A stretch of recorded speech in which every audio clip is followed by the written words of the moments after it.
Hello everyone, welcome back to my YouTube channel. ನಾನು already ನಿನ್ನೆ ಲಾಗಲ್ಲಿ ನಿಮಗೆ ಯಾವ್ಯಾವ ಸೈಜಲ್ಲಿ ಎಷ್ಟೆಷ್ಟು ಗುಂಡುಗಳು ಬರುತ್ತೆ, ಯಾವ್ಯಾವ ಥರ ಡಿಸೈನ್ಸ್ ಇದೆ ಅಂತ ತಿಳಿಸ್ಕೊಟ್ಟಿದ್ದೆ ಅಲ್ವಾ.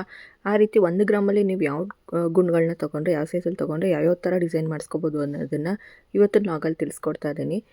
ಯಾರು ಕೂಡ ಸ್ಕಿಪ್ ಮಾಡ್ದೇನೆ ನೋಡಿ. ಇಷ್ಟ ಆದವ್ರು ಲೈಕ್ ಮಾಡಿ. ಹಾಗೆ ನೋಡಿ, ಈ ರೀತಿ ಒಂದು ಮೋಹನ್ ಮಾಲೆ ಥರ ಅಂದರೆ ಈ ಥರ 3 ಲೇಯರ್ಸಲ್ಲಿ ಮಾಡಿಸ್ಕೋತೀವಿ ಅಂದರೂ ಕೂಡ ನೀವು 1 ಗ್ರಾಮ್ಗೆ ಈ ಥರ ಸೈಜಲ್ಲಿ ನಿಮಗೆ ಒಂದು 26 ಗುಂಡು ಬರುತ್ತೆ. ನೀವು ಅದನ್ನು ಉಪಯೋಗಿಸ್ಕೊಂಡು ನಿಮಗೆ ಫುಲ್ ಈ ಥರ ದೊಡ್ಡ ಸರ ಮಾಡಿಸ್ಕೋಬೇಕಂದ್ರೆ ಎಷ್ಟು ಗ್ರಾಮ್ ಬೇಕಾಗುತ್ತೆ ಅನ್ನೋದು ನಿಮಗೆ ಚೆನ್ನಾಗೇ ಗೊತ್ತಾಗ್ಬಿಡುತ್ತಲ್ವ. ಈ ರೀತಿ ಐಡಿಯಾ ಉಪಯೋಗಿಸಿ ಮಾಡಿಸ್ಕೋತೀವಿ ಅಂದರೂ ಕೂಡ ಮಾಡಿಸ್ಕೋಬೋದು. ಅಥವಾ 1 ಗ್ರಾಮ್ಗೆ ಒಂದು 3 ಅಥವಾ 4 ಗುಂಡು ಬರುತ್ತಲ್ಲ, ಅಂದರೆ ಈ ಸೈಜಲ್ಲಿ ತೊಗೊಂಡು ಮಾಡಿಸ್ಕೋತೀವಿ ಅಂದರೂ ಕೂಡ ಮಾಡಿಸ್ಕೋಬೋದು. ಹಾಗೆ ಈ ಥರ ಶೇಪಲ್ಲಿ ನೋಡಿ 1 ಗ್ರಾಮ್ಗೆ 4 ಬರುತ್ತೆ ಈ ಥರ ಒಂದು ಶೇಪಲ್ಲಿ ಗುಂಡುಗಳು. ಅದನ್ನು ನೀವು ಈ ಥರ ಐಡಿಯಾ ಉಪಯೋಗಿಸಿ ಮಾಡಿಸ್ಕೋಬೇಕು. ಹಾಗೆ ಕರಿಮಣಿಲೂ ಕೂಡ 3 ಲೇಯರ್ಸ್ ನೋಡಿ ತುಂಬಾ ಚೆನ್ನಾಗಿದೆ. ಅದರಲ್ಲಿ ದಪ್ಪ ದಪ್ಪ ಗುಂಡು ಕೂಡ ಸೇರಿಕೊಂಡಿದೆ, ಸಣ್ಣದು ಕೂಡ ಸೇರಿಕೊಂಡಿದೆ. ನಿಮಗೆ ಅವಾಗ ಗೊತ್ತಾಗ್ಬಿಡುತ್ತೆ ಅಲ್ವಾ 1 ಗ್ರಾಮ್ಗೆ ಎಷ್ಟು ಬರುತ್ತೆ ಅಂತ. ಅದನ್ನ ನೋಡಿಕೊಂಡು ನೀವು ಡಿಸೈನ್ನ ಮಾಡಿಸ್ಕೋಬೇಕು. ಹಾಗೆ ನಾವು ಚಿಕ್ಕ ಚಿಕ್ಕದು ಕಾಸುಗಳು 1 ಗ್ರಾಮ್ಗೆ ಒಂದು 6 ಪೀಸ್ ಬರುತ್ತೆ. ಇನ್ನೂ ಒಂದು ಸ್ವಲ್ಪ ದೊಡ್ಡದು ಬೇಕಂದರೆ 2 ಬರುತ್ತೆ. ಇನ್ನೂ ಒಂಚೂರು ಚಿಕ್ಕದು ಬೇಕಂದರೆ 3 ಬರುತ್ತೆ. ಅದನ್ನು ನೀವು ತೊಗೊಂಡು ಈ ಥರ ಒಳ್ಳೊಳ್ಳೆ ಡಿಸೈನ್ಸ್ನ ಮಾಡಿಸ್ಕೊಂಡು ಸರಗಳನ್ನಾಗಿ ಮಾಡಿಸ್ಕೊಂಡು ಹಾಕೋಬೋದು. ಎಲ್ಲ ಥರ ಸೀರೆಗೂ ಕೂಡ ಚೆನ್ನಾಗಿ ಕಾಣಿಸುತ್ತೆ. ಹಾಗೆ ನೋಡಿ ಈ ಥರ ಎಷ್ಟು ಚೆನ್ನಾಗಿ ಕಾಣಿಸುತ್ತೆ, ಯಾವುದೇ ಬೇರೆ ಒಡವೆನೇ ಬೇಕಾಗಿಲ್ಲ, ಅಷ್ಟು ಚೆನ್ನಾಗಿ ಕಾಣಿಸುತ್ತೆ. ಕಾಟನ್ ಸ್ಯಾರಿಗಂತೂ ತುಂಬಾ ಚೆನ್ನಾಗಿ ಕಾಣಿಸುತ್ತೆ. ನೀವು ಐಡಿಯಾ ಉಪಯೋಗಿಸಿ ಮಾಡಿಸ್ಕೊತೀವಿ ಅಂದವರು ತುಂಬ ಚೆನ್ನಾಗಿ ಮಾಡಿಸ್ಕೋಬೋದು. ನಾನೇ ನನ್ನ ಲಾಗಲ್ಲಿ ನಿಮಗೆ ಐಡಿಯಾಗಳು ಕೂಡ ಕೊಡ್ತಾ ಹೋಗ್ತೀನಿ. ಯಾರೆಲ್ಲ ಸಬ್ಸ್ಕ್ರೈಬ್ ಮಾಡದೆ ನೋಡ್ತಾ ಇದ್ದೀರೋ ಪ್ಲೀಸ್ ಸಬ್ಸ್ಕ್ರೈಬ್ ಮಾಡಿ. ಈ ಒಂದು ಗುಂಡು ನೋಡಿ ನಿಮಗೆ 1 ಗ್ರಾಮ್ಗೆ 4 ಬರುತ್ತೆ ಅಥವಾ 3 ಬರುತ್ತೆ. ನೀವು ಅದನ್ನು ಉಪಯೋಗಿಸಿ ಈ ಥರ ಮಾಡಿಸ್ಕೋಬೋದು. ಹಾಗೆ ಈ ಚಿಕ್ಕ ಚಿಕ್ಕದು ಕಾಸು ನೋಡಿ 1 ಗ್ರಾಮ್ಗೆ 6 ಬರುತ್ತೆ. ಅದನ್ನು ನೀವು ಉಪಯೋಗಿಸ್ಕೊಂಡು ಸಣ್ಣ ಸಣ್ಣ ಗುಂಡು ಕೂಡ ಹಾಕಿ ಮಾಡಿಸ್ಕೊಂಡಿರೋದು. ಈ ರೀತಿ ಸರನೂ ಕೂಡ ನೋಡಿ ತುಂಬಾ ಚೆನ್ನಾಗಿ ಬರುತ್ತೆ. ಈ ಥರ ಐಡಿಯಾ ಉಪಯೋಗಿಸಿ ನೀವು ಮಾಡಿಸ್ಕೋಬೇಕು.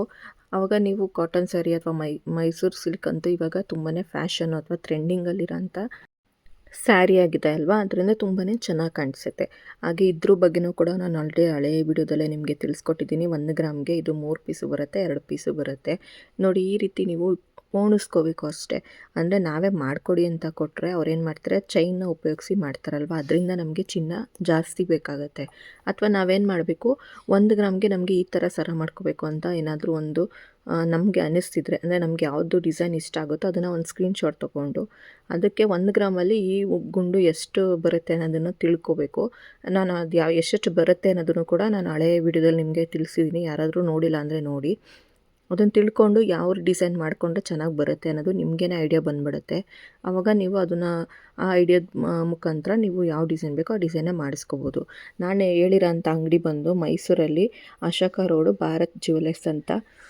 ಆ ಅಂಗಡಿಗೆ ಹೋಗಿ ನೀವು ಈ ಥರ ಮಾಡಿಸ್ಕೋಬೇಕು, ಈ ಥರ ಗುಂಡು ಕೊಡಿ ಅಂತ ಕೇಳಿದ್ರೆ ನಿಜವಾಗ್ಲೂ ಅವ್ರು ಕೊಡ್ತಾರೆ. ನೀವು ಆ ಗುಂಡನ್ನ ಪೋಣಿಸೋದು ಅಲ್ಲೇ ಇರ್ತಾರೆ, ಅಂದರೆ ಅಲ್ಲೇ ಅಂಗಡಿಗಳ ಮುಂದೆನೇ ಇರ್ತಾರೆ, ಅಥವಾ ಅವ್ರನ್ನ ಕೇಳಿದ್ರು ಬೇಕಾದ್ರೆ ತೋರಿಸ್ತಾರೆ. ನೋಡಿ ಈ ರೀತಿ ಒಂದು ಪೆಂಡೆಂಟ್ ಉಪಯೋಗಿಸಿ ಮಾಡಿಸ್ಕೋತೀವಿ ಅಂದರೆ ತುಂಬಾ ಚೆನ್ನಾಗಿ ಬರುತ್ತೆ. ಬಟ್ ಈ ಸರಕ್ಕೆ ಅಲ್ಲಿ ಚೈನ್ನ ಸೇರಿಸಿದ್ದಾರೆ, ಅದರಿಂದ ಸ್ವಲ್ಪ ಜಾಸ್ತಿ ಗ್ರಾಮ್ ತೊಗೊಂಡಿರುತ್ತೆ. ನೀವು ಈ ರೀತಿ ಪೋಣಿಸ್ಕೊಂಡು ಮಾಡಿಸ್ಕೋತೀವಿ ಐಡಿಯಾ ಉಪಯೋಗಿಸಿ ಅಂತ ಹೇಳಿದ್ರೆ ತುಂಬಾ ಚೆನ್ನಾಗಿ ಬರುತ್ತೆ. ಅವರೇನೆ ಪೋಣಿಸಿ ಮಧ್ಯದಲ್ಲಿ ಯಾವುದಾದ್ರೂ ಸಣ್ಣ ಸಣ್ಣದು ಗುಂಡು ಹಾಕ್ಸಿದ್ರೆ, ಅಂದರೆ ಮಣಿ ಹಾಕ್ಸಿದ್ರೆ ಗೊತ್ತೇ ಆಗೋದಿಲ್ಲ. ಅಷ್ಟು ಚೆನ್ನಾಗಿ ನಾವು ಐಡಿಯಾ ಉಪಯೋಗಿಸಿ ಮಾಡಿಸ್ಕೋಬೋದು. ಹಾಗೆ ಮುತ್ತಿನ ಸರ ನೋಡಿ, ಇದನ್ನು ಕೂಡ ಅಷ್ಟೇ ನೀವು 1 ಗ್ರಾಮಲ್ಲೇ ಮಾಡಿಸ್ಕೋಬೋದು. ಇದೂ ಅಷ್ಟೇ 1 ಗ್ರಾಮಲ್ಲೇ ಮಾಡಿರೋದು. ಅದನ್ನು ಸಣ್ಣದು ಅಂದರೆ ನಾವು ಪೋಣಿಸೋದ್ರಿಂದ, ಅಂದರೆ ಪೋಣಿಸಿ ಮಾಡಿಸ್ಕೊಳ್ಳೋದ್ರಿಂದ ಕಮ್ಮಿ ಬೀಳುತ್ತೆ. ಅಥವಾ ಅವ್ರಿಗೇನೆ ಆಚಾರಿಗಳಿರ್ತಾರೆ ಅಲ್ವಾ, ಅಥವಾ ಅಂಗಡಿಯವ್ರಿಗೇನೆ ಮಾಡಿಕೊಡಿ ಅಂತ ಕೊಟ್ಟರೆ ಅವರು ಚೈನ್ನ ಉಪಯೋಗಿಸ್ತಾರೆ, ಮಧ್ಯದಲ್ಲಿ ಕೊಂಡಿಗಳನ್ನ ಹಾಕಿರ್ತಾರಲ್ವ, ಅದರಿಂದ ಜಾಸ್ತಿ ತೊಗೊಳುತ್ತೆ ಗ್ರಾಮು. ಹಾಗೆ ಈ ಸರ ನೋಡಿ ನಿಮಗೆ 1 ಗ್ರಾಮಲ್ಲೇ ತುಂಬ ಚೆನ್ನಾಗಿ ಆಗುತ್ತೆ. ಹಾಗೆ ಈ ಕಲರ್ ಕೂಡ ಅಷ್ಟೇ ಇವಾಗ ಟ್ರೆಂಡಿಂಗಲ್ಲಿರೋಂಥ ಕಲರು. ಯಾವುದೇ ಸ್ಯಾರಿ ಹಾಕೊಳ್ಳಿ ಈ ಕಲರ್ ಹಾಕ್ಕೊಂಡು ಚೆನ್ನಾಗಿ ಸೂಟ್ ಆಗುತ್ತೆ. ಈ ರೀತಿ ನೀವು ಐಡಿಯಾ ಉಪಯೋಗಿಸಿ ಮಾಡಿಸ್ಕೊತೀವಿ ಅಂದರೆ ಆರಾಮಾಗಿ ಮಾಡಿಸ್ಕೋಬೋದು. ಹಾಗೆ ಈ ಥರನೂ ಅವಳ ಜೊತೆಗೆ ಸೇರಿಸಿ ಗುಂಡನ್ನು ಕೂಡ ನೋಡಿ ಮಾಡಿಸ್ಕೋಬೋದು. ಇದು ಅರಿವು ತುಂಬಿರೋದು, ಅಂದರೆ ವ್ಯಾಕ್ಸ್ ಗುಂಡು ಥರನೇ, ಅದರಿಂದ ನಿಮಗೆ 1 ಗ್ರಾಮ್ಗೆ ಸಿಗುತ್ತೆ. ಹಾಗೆ ಕಾಸಂದು ಕೂಡ ತೋರಿಸಿದ್ದೀನಲ್ವ, ನಿಮಗೆ 1 ಗ್ರಾಮ್ಗೆ 2 ಕಾಸು ಬೇಕಂದ್ರೂ ಸಿಗುತ್ತೆ, 1 ಬೇಕಂದ್ರೂ ಸಿಗುತ್ತೆ, 5, 6 ಬೇಕಂದ್ರೂ ಕೂಡ ಸಿಗುತ್ತೆ. ನೀವು ಈ ರೀತಿ ಪೋಣಿಸ್ಕೊಂಡು, ಅಂದರೆ ದಾರದಲ್ಲಿ ಪೋಣಿಸ್ಕೊಂಡು ಮಾಡಿಸ್ಕೋತೀವಿ ಅಂದರೆ ನೀವು 1 ಗ್ರಾಮಲ್ಲಿ ಈ ಥರ ತುಂಬ ಚೆನ್ನಾಗೇ ಮಾಡಿಸ್ಕೋಬೋದು. ನೀವು ಇಲ್ಲ ನಾನು ಆಚಾರ್ಯ ಹತ್ರ ಮಾಡ್ಸೋಕ್ಕಾಗ್ತೀನಿ ಅಂತ ಏನಾದರೂ ಅಂದರೆ ಅವರು ಚೈನ್ ಉಪಯೋಗಿಸಿ, ಅಂದರೆ ಕೊಂಡಿಗಳನ್ನ ಉಪಯೋಗಿಸಿ ಮಾಡ್ತಾರಲ್ವ, ಆ ಕೊಂಡಿನೂ ಕೂಡ ಗೋಲ್ಡ್ ಆಗಿರೋದ್ರಿಂದ ನಿಮಗೆ ಜಾಸ್ತಿ ಗ್ರಾಮ್ ತಗೊಳುತ್ತೆ. ಅಶೋಕ ರೋಡಲ್ಲಿ ಎಲ್ಲ ಜ್ಯುವೆಲರ್ಸ್ ಅಂಗಡಿಲೂ ಕೂಡ ಅಂದರೆ ಅಂಗಡಿ ಮುಂದೆನೇ ಈ ಥರ ಪೋಣಿಸೋರು ಕೂತಿರ್ತಾರೆ. ನೀವು ಅಂಗಡಿ ನಾನು ಹೇಳಿರೋಂಥ ಅಂಗಡೀಲಿ ಗುಂಡುಗಳನ್ನ ತೊಗೊಂಡು ನೀವು ಅವ್ರ ಹತ್ರ ಪೋಣಿಸ್ಕೋತೀವಿ ಅಂದರೆ ಆರಾಮಾಗಿ ಪೋಣಿಸ್ಕೋಬೋದು. 1 ಗ್ರಾಮ್ಗೆ ನೀವು ಐಡಿಯಾ ಉಪಯೋಗಿಸ್ಬೇಕಷ್ಟೇ. ಅದು ಈಚೆ ಕೂತ್ಕೊಂಡು ಪೋಣಿಸ್ತಿರ್ತಾರೆ ಅಲ್ವಾ, ಅವ್ರ ಹತ್ರನೇ ಪ್ರತಿಯೊಂದು ಮಣಿಗಳು ಕೂಡ ಸಿಗುತ್ತೆ. ಮುತ್ತು ಮಣಿ ಆಗಿರ್ಬೋದು, ಹವಳ ಆಗಿರ್ಬೋದು, ಪ್ರತಿಯೊಂದು ಅಂದರೆ ನಲ್ಲಿಕಾಯಿ ಮಣಿ ಬರುತ್ತಲ್ವ ಅದು ಕೂಡ ಆಗಿರ್ಬೋದು. ಈ ಥರ ಒಳ್ಳೊಳ್ಳೆ ಶೇಪಲ್ಲಿ ಅವ್ರ ಹತ್ರನೇ ಸಿಗುತ್ತೆ. ಅದಕ್ಕೆ ಅವರು ಅಮೌಂಟ್ ತೊಗೋತಾರೆ. ಅವ್ರು ಪೋಣಿಸ್ಕೊಡೋದಕ್ಕೆ 100 ರೂಪೀಸ್ ಚಾರ್ಜಸ್ ಮಾಡ್ತಾರೆ ಅಷ್ಟೇ. ಈ ರೀತಿ ಐಡಿಯಾ ಉಪಯೋಗಿಸಿ ನೀವು ಮಾಡಿಸ್ಕೋತೀವಿ ಅಂದರೆ ತುಂಬಾ ಚೆನ್ನಾಗಿ ಸರಗಳನ್ನ ಮಾಡಿಸ್ಕೋಬೋದು. ಇವಾಗಂತೂ ಇದೇನೇ ಟ್ರೆಂಡಿಂಗ್ ಆಗಿಬಿಟ್ಟಿದೆ. ಹಾಗೆ ಚಿನ್ನದ ರೇಟ್ ಜಾಸ್ತಿ ಆಗಿರೋದ್ರಿಂದ ಎಲ್ಲರಿಗೂ ಕೂಡ ಜಾಸ್ತಿ ಗ್ರಾಮಲ್ಲಿ ಮಾಡಿಸ್ಕೋಬೇಕು ಅಂತ ಅಂದರೆ ಸ್ವಲ್ಪ ಕಷ್ಟನೇ ಇವಾಗಿನ ಇದರಲ್ಲಿ. ಏಕೆಂದರೆ ಮಕ್ಕಳದ್ದು ಎಜುಕೇಷನ್ ಆಗಿರ್ಬೋದು, ಪ್ರತಿಯೊಂದು ಖರ್ಚು ಕೂಡ ಅಂದರೆ ಎಲ್ಲ ಪದಾರ್ಥಗಳದ್ದು ಬೆಲೆ ಜಾಸ್ತಿ ಆಗಿರೋದ್ರಿಂದ ಚಿನ್ನನೂ ಕೂಡ ನಾವು ಮಾಡಿಸ್ಕೋತೀವಿ ಅಂದರೆ ಎಲ್ಲರೂ ಕೂಡ ಮಾಡಿಸ್ಕೊಳಕ್ಕಾಗಲ್ಲ ಅಲ್ವಾ, ಅಂಥವ್ರಿಗೆ ಈ ಥರ ಯೂಸ್ ಆಗುತ್ತೆ ಅಂತೇಳಿ ನಾನು ವೀಡಿಯೋ ಮಾಡಿ ತಿಳಿಸ್ಕೊಡ್ತಾ ಇದ್ದೀನಿ. ನಾನು ಕೂಡ ಇದೇ ಥರನೇ ಐಡಿಯಾ ಉಪಯೋಗಿಸಿನೇ ನಾನು ಸರಗಳನ್ನ ಮಾಡಿಸ್ಕೊತಾ ಇರೋದು. ಅದಕ್ಕೆ ನಾನು ಬೇರೆಯವ್ರಿಗೂ ಕೂಡ ಯೂಸ್ ಆಗಲಿ ಅಂತ ನಾನು ವೀಡಿಯೋದಲ್ಲಿ ತಿಳಿಸ್ಕೊಡ್ತಾ ಇದ್ದೀನಿ. ಇಷ್ಟ ಆದವರು ಲೈಕ್ ಮಾಡಿ. ಈ ರೀತಿ ನೀವು ಪೋಣಿಸ್ಕೋತೀವಿ ಅಂದರೆ ನಿಜವಾಗ್ಲೂ 1 ಗ್ರಾಮ್ಗೆ ಈ ಥರ ಒಳ್ಳೊಳ್ಳೆ ಸರನ ಮಾಡಿಸ್ಕೋಬೋದು. ನೋಡಿ ನಾನು ತೋರಿಸಿರೋದ್ರಲ್ಲ ನಿಮಗೆ ಎಲ್ಲೂ ಕೂಡ ಚೈನ್ ಬಂದಿಲ್ಲ. ಅಂದರೆ ಹಿಂದೆ ನಾವು ಫಿಕ್ಸ್ ಮಾಡ್ತೀವಲ್ವ ಸರನ, ಅದರಲ್ಲೂ ಕೂಡ ಚೈನ್ ಫಿಕ್ಸ್ ಮಾಡ್ಕೋತೀವಿ ಅಂದರೆ ಜಾಸ್ತಿ ಗ್ರಾಮ್ ಆಗುತ್ತೆ. ಹಾಗೆ ಇದು ನೋಡಿ, ಇದು ನಲ್ಲಿಕಾಯಿ ಮಣಿ ಬರುತ್ತಲ್ವ ಅದು, ಅದಕ್ಕೆ ಚಿಕ್ಕ ಚಿಕ್ಕದು ಗುಂಡನ್ನ ಸೇರಿಸ್ಕೊಂಡಿದ್ದಾರೆ. ವಿತೌಟ್ ಪೆಂಡೆಂಟ್ಗೆ 1 ಗ್ರಾಮಲ್ಲೇ ಆಗುತ್ತೆ ಆ ಡಿಸೈನು. ನೀವು ಈ ಥರ ಚೈನ ಉಪಯೋಗಿಸಿ ಮಾಡಿಸ್ಕೋತೀವಿ ಅಂದರೆ ಒಂದು 5 ಗ್ರಾಮ್ಗೆ ಈ ಥರ ನಾವು ಟ್ರೈ ಮಾಡಿ ಮಾಡಿಸ್ಕೋಬೋದು. ನೋಡಿ ತುಂಬಾ ಚೆನ್ನಾಗಿ ಕಾಣಿಸುತ್ತೆ ಎಲ್ಲ ಸ್ಯಾರಿಗೂ ಕೂಡ. ಈ ರೀತಿ ಚೈನು ಮಧ್ಯದಲ್ಲಿ ಹಾಕಿರೋದು, ಅಲ್ಲಿ ಚಿನ್ನದ ಚೈನೇ ಹಾಕಿರೋದು, ದಾರ ಹಾಕಿಲ್ಲ. ದಾರ ಉಪಯೋಗಿಸಿ ಮಾಡಿಸ್ಕೋತೀವಿ ಅಂದರೆ ನೋಡಿ ಈ ಥರ 1 ಗ್ರಾಮ್ಗೆ ತುಂಬ ಚೆನ್ನಾಗಿ ಮಾಡಿಸ್ಕೋಬೋದು. ಇದು ಅಷ್ಟೇ ನಿಮಗೆ 1 ಗ್ರಾಮ್ಗೆ ಆಗುತ್ತೆ, ತುಂಬ ಚೆನ್ನಾಗೂ ಕೂಡ ಬರುತ್ತೆ. ಇದು ಅಷ್ಟೇ ನೋಡಿ 1 ಗ್ರಾಮ್ಗೆ ವಿತೌಟ್ ಇಯರಿಂಗ್ಸ್ ಬಿಟ್ಟು ನೀವು 3 ಗುಂಡನ್ನು ಸೇರಿಸಿ ಈ ಥರ ಮಾಡಿಸ್ಕೋತೀವಿ ಅಂದರೆ 1 ಗ್ರಾಮ್ಗೆ ಮಾಡಿಸ್ಕೋಬೋದು. ಈ ಥರ ಬೀಡ್ಸು ನಿಮಗೆ ಅಲ್ಲಿ ಈಚೆ ಕುತ್ಕೊಂಡು ಪೋಣಿಸಿರ್ತಾರಲ್ಲ ಅವ್ರ ಹತ್ರನೇ ಸಿಗುತ್ತೆ. ಹಾಗೆ ಬರೀ ಗೋಲ್ಡ್ ಗುಂಡುಗಳಲ್ಲೇ ಪೋಣಿಸ್ಕೋತೀವಿ ಅಂದರೂ ಪೋಣಿಸ್ಕೋಬೋದು. ಈ ಥರ ಬೀಡ್ಸ್ಗಳನ್ನ ಹಾಕ್ಸಿ ಪೋಣಿಸ್ಕೋತೀವಿ ಅಂದರೆ 1 ಗ್ರಾಮ್ಗೆ ತುಂಬ ಚೆನ್ನಾಗಿ ಬರುತ್ತೆ. ಇವಾಗಂತೂ ಇದು ಟ್ರೆಂಡಿಂಗಲ್ಲಿದೆ. ಹಾಗೆ ಇದು ನೋಡಿ ಬರೀ ಮುತ್ತಲ್ಲಿ ಪೋಣಿಸಿರೋಂಥದ್ದು, ಇದು ಅಷ್ಟೇ ತುಂಬ ಚೆನ್ನಾಗಿ ಬರುತ್ತೆ. ಮಧ್ಯದಲ್ಲಿ ನನ್ನ ಮಗಳದ್ದು ಕಾಲ್ಗೆಜ್ಜೆ ಸೌಂಡ್ ಬರ್ತಾಯಿದೆ, ಪ್ಲೀಸ್ ಏನೋ ಅಂದ್ಕೋಬೇಡಿ. ಮಲಗಿಸಿ ರೆಕಾರ್ಡ್ ಮಾಡೋಣ ಅಂದರೆ ಅವ್ಳು ಮಲ್ಕೋತಾನೋ ಇಲ್ಲ, ಅದಕ್ಕೆ ರೆಕಾರ್ಡ್ ಮಾಡ್ತಾ ಇದ್ದೀನಿ. ನೋಡಿ ಈ ರೀತಿ ನೀವು ಮಾಡಿಸ್ಕೊತೀವಿ ಅಂದರೆ ಹಿಂದೆ ಚೈನ್ ಬದಲು ದಾರ ಕೊಡಿಸ್ಕೊಂಡ್ರೆ 1 ಗ್ರಾಮ್ಗೆ ಅರ್ಧ ಗ್ರಾಮ್ಗೆ ಮಾಡಿಸ್ಕೋಬೋದು. ಇದೂ ಅಷ್ಟೇ ನಿಮಗೆ ಅರ್ಧ ಗ್ರಾಮ್ಗೆ ಆಗುತ್ತೆ. ಅಥವಾ 1 ಗ್ರಾಮಲ್ಲಿ ಮಾಡಿಸ್ತೀವಿ ಅಂದರೆ ತುಂಬ ಚೆನ್ನಾಗಿ ಮಾಡಿಸ್ಕೋಬೋದು.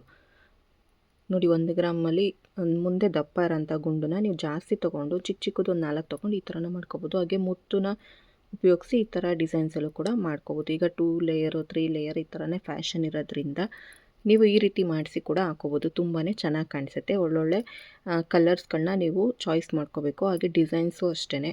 ಹಾಗೆ ನೋಡಿ ನೀವು ಈ ರೀತಿ ಕರಿಮಣಿ ಗುಂಡು ಥರನೂ ಕೂಡ ಮಾಡ್ಕೋಬೋದು. ತುಂಬಾ ಚೆನ್ನಾಗಿರುತ್ತೆ. ನಿಮಗೆ ಕತ್ತಿಗೆ ಇಲ್ಲಾಂದರೆ ನೀವು ಕೈಗೂ ಕೂಡ ಮಾಡ್ಕೋಬೋದು. ಯಾಕೆಂದರೆ ಬ್ಯಾಸ್ಲೈಟ್ ಥರನೂ ಕೂಡ ಮಾಡ್ಕೋಬೋದು. ಅದನ್ನು ಕೂಡ ನೀವು ಈ ರೀತಿ ಪೋಣಿಸ್ಬಿಟ್ಟು ಬ್ಯಾಸ್ಲೈಟ್ ಥರ ಮಾಡಿಸ್ಕೋತೀವಿ ಅಂದರೂ ಕೂಡ ಮಾಡಿಸ್ಕೋಬೋದು. ತುಂಬಾ ಚೆನ್ನಾಗಿ ಬರುತ್ತೆ. ಅದನ್ನು ಹಾಕ್ಕೊಂಡ್ರೆ ಅಷ್ಟೇ ದೃಷ್ಟಿಗೂ ಕೂಡ ಒಳ್ಳೆಯದು ಅಂತಾರೆ. ಬ್ಲ್ಯಾಕ್ ಕಲರು ಅದಕ್ಕೂ ಕೂಡ ಆಗುತ್ತೆ. ಹಾಗೆ ಕೈಗೆ ಡೈಲಿ ಹಾಕೊಂಡಾಗ ಚೆನ್ನಾಗೂ ಕೂಡ ಕಾಣಿಸುತ್ತೆ. ಹಾಗೆ ನೋಡಿ ಪುಟಾಣಿ ಕರಿಮಣಿ ಥರ ಮಾಡಿಸ್ಕೋತೀವಿ ಅಂದರೆ ನಿಮ್ಗೆ ಇದೆಲ್ಲ ಅರ್ಧ ಗ್ರಾಮಲ್ಲೇ ಆಗಿಬಿಡುತ್ತೆ. ನಾವು ಪೋಣಿಸ್ಕೋಬೇಕು ಅಷ್ಟೇ. ನಾವೇನಾದ್ರು ಮಾಡಿಸ್ತೀವಿ ಅಂದರೆ ತುಂಬ ಜಾಸ್ತಿ ಗ್ರಾಮ್ ಹಿಡಿಯುತ್ತೆ. ಹಾಗೆ ಚಿಕ್ಕ ಚಿಕ್ಕದ ಕಾಸನ್ನ ನಾನು ಹೇಳಿದೆ ಅಲ್ವಾ, ಇದು ವಿತ್ ಇಯರಿಂಗ್ಸ್ ಇದೆ. ವಿತೌಟ್ ಇಯರಿಂಗ್ಸಲ್ಲಿ ನೀವು ಈ ರೀತಿ 1 ಗ್ರಾಮ್ಗೆ ಒಂದು 6 ಬರುತ್ತೆ. ನೀವು ಅದನ್ನು ತೊಗೊಂಡು ಇಷ್ಟು ಫುಲ್ ಮಾಡ್ಸೋಕ್ಕೆ ಎಷ್ಟು ಗ್ರಾಮ್ ಆಗುತ್ತೆ ವಿಚಾರಿಸ್ಕೊಂಡು ಮಾಡಿಸ್ಕೋಬೋದು. ಅಥವಾ ನೀವು ನೋಡಿ ಈ ಥರ ಚಿಕ್ಕದಾಗಿ ಒಂದು ಸರ ಮಾಡಿಸ್ಕೋತೀವಿ ಅಂದರೂ ಮಾಡಿಸ್ಕೋಬೋದು. ಹಾಗೆ ಕಾಸಿನ ಸರ ಅಂತ ಇವಾಗ ಫ್ಯಾಷನ್ ಆಗಿಬಿಟ್ಟಿದೆ. ನೋಡಿ ಈ ಥರ ಫುಲ್ಲು ಬೋಟ್ ನೆಕ್ಗೆ ಈ ಥರ ಹಾಕ್ಕೊಂಡ್ರೆ ತುಂಬಾ ಚೆನ್ನಾಗಿ ಕಾಣಿಸುತ್ತೆ. ಈ ರೀತಿ ನೀವು ಸ್ಕ್ರೀನ್ಶಾಟ್ ತೊಗೊಂಡು ನೀವು ಐಡಿಯಾ ಉಪಯೋಗಿಸಿ ಮಾಡಿಸ್ತೀವಿ ಅಂದರೆ ಬರೀ ಪೋಣಿಸ್ಕೊಂಡು ಮಾಡಿಸ್ಕೋತೀವಿ ಅಂದರೆ ನೋಡಿ ಮಧ್ಯದಲ್ಲಿ ಗೋಲ್ಡು ಅಥವಾ ಮುತ್ತು, ಹಾಗೆ ಬ್ಲ್ಯಾಕ್ ಬೀಡ್ಸು, ರೆಡ್ಡು, ಗ್ರೀನು ಈ ಥರ ಉಪಯೋಗಿಸಿ ಮಾಡಿಸ್ಕೋಬೋದು. ಒಂದು ಹವಳ ಒಂದು ಗೋಲ್ಡು, ಒಂದು ಹವಳ ಒಂದು ಗೋಲ್ಡು, ಮಧ್ಯೆ ಯಾವುದಾದ್ರೂ ಒಂದು ದಪ್ಪದು ಗುಂಡು ಈ ಥರನೂ ಪೋಣಿಸ್ಕೋಬೋದು. ಹಾಗೆ ಇದು ನೋಡಿ ಪರ್ಪಲ್ ಕಲರ್ ಇವಾಗಂತೂ ಟ್ರೆಂಡಿಂಗಲ್ಲಿರೋಂಥ ಕಲರು ತುಂಬಾ ಚೆನ್ನಾಗಿ ಕಾಣಿಸುತ್ತೆ. ಎಲ್ಲ ಸ್ಯಾರಿಗೂ ಕೂಡ ನೀವು ಆ ಕಲರು ಕೂಡ ಸರ ಮಾಡಿಸ್ಕೋತೀವಿ ಅಂದರೆ ಮಾಡಿಸ್ಕೋಬೋದು. ಬ್ಲ್ಯಾಕ್ ಅಂತೂ ಎಲ್ಲ ಸ್ಯಾರಿಗೂ ಕೂಡ ಮ್ಯಾಚ್ ಆಗುತ್ತೆ. ಬ್ಲ್ಯಾಕ್ ಕಲರ್ ಅದನ್ನು ಕೂಡ ಉಪಯೋಗಿಸಿ ಮಾಡಿಸ್ಕೋಬೋದು. ನೋಡಿ ಇದು ನಿಮಗೆ 1 ಗ್ರಾಮಲ್ಲೇ ತುಂಬ ಚೆನ್ನಾಗಾಗುತ್ತೆ. ಈ ರೀತಿ ಐಡಿಯಾಗಳನ್ನ ಉಪಯೋಗಿಸಿ ನೀವೇ ಮಾಡಿಸ್ಕೋಬೇಕು. ಅವರು ಪೋಣಿಸೋರು ಅಲ್ಲೇ ಇರ್ತಾರೆ. ಈ ಥರ ಗುಂಡುಗಳು ಅಥವಾ ಈ ಥರ ಕಾಸುಗಳು ಬೇಕು ಅಂದರೆ ನಾನು ಹೇಳಿರೋಂಥ ಅಂಗಡೀಲಿ ನಿಮಗೆ ಸಿಗುತ್ತೆ.